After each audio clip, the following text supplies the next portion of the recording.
Bonjour à tous et bienvenue dans ce nouvel épisode de ma vie de yogi.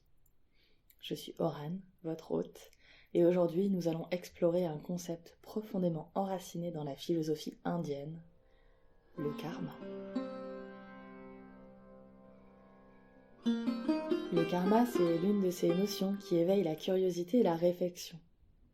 Souvent mal comprise en Occident, cette idée fascinante mérite qu'on s'y attarde. Le mot karma lui-même signifie acte. Il est étroitement lié à la loi de cause à effet.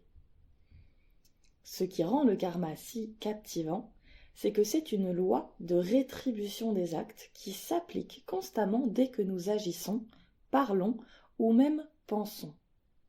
En d'autres termes, notre karma est en perpétuelle évolution en fonction de nos choix et de nos actions. Chacun de nos actes a des conséquences. Cependant, il est essentiel de ne pas confondre le karma avec un système de punition.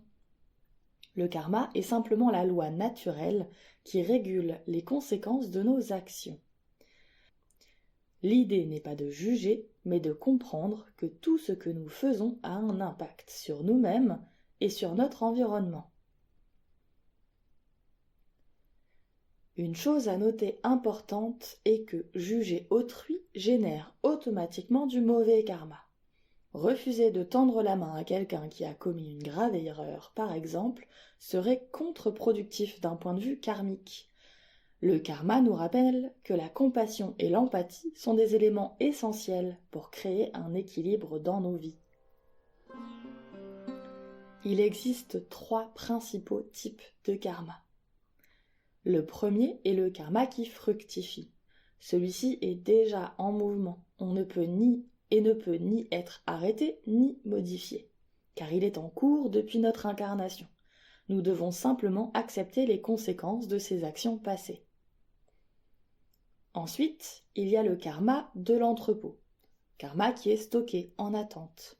Il provient des actes de nos vies antérieures et de notre vie actuelle. C'est comme un réservoir d'énergie karmique. Cependant, il peut être brûlé par la pratique du yoga, de la méditation et de la pleine conscience. La pratique du yoga en particulier joue un rôle crucial dans la réduction de notre karma de l'entrepôt. Elle agit comme une sorte de feu purificateur, nous permettant de brûler les résidus karmiques et de vivre plus consciemment. Cependant, il est important de noter que l'un des enseignements essentiels du karma est que nos actions doivent être justes et désintéressées. Un acte juste est un acte désintéressé accompli de tout son être dans un esprit de détachement. C'est là que, malheureusement, en Occident, nous avons parfois une compréhension incomplète du karma. Nous pouvons facilement être tentés de faire des bonnes actions uniquement pour accumuler du bon karma en retour.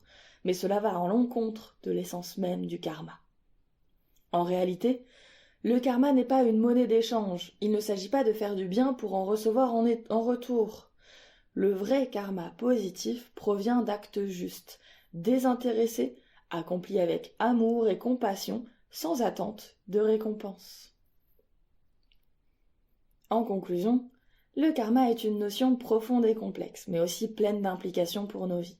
Il nous rappelle que nos actions ont des conséquences, mais qu'il est également essentiel de cultiver la compassion et la compréhension envers les autres. C'est tout pour cet épisode sur le karma. J'espère que cela vous a aidé à mieux comprendre cette notion fascinante. Si vous avez des questions ou des commentaires, n'hésitez pas à nous contacter. N'hésitez pas aussi à partager ce podcast pour que le plus grand nombre puisse un petit peu mieux comprendre ce qu'est le karma. Je vous souhaite une très belle fin de journée, prenez soin de vous et rappelez-vous que chaque acte compte dans la danse complexe du karma. Namaste.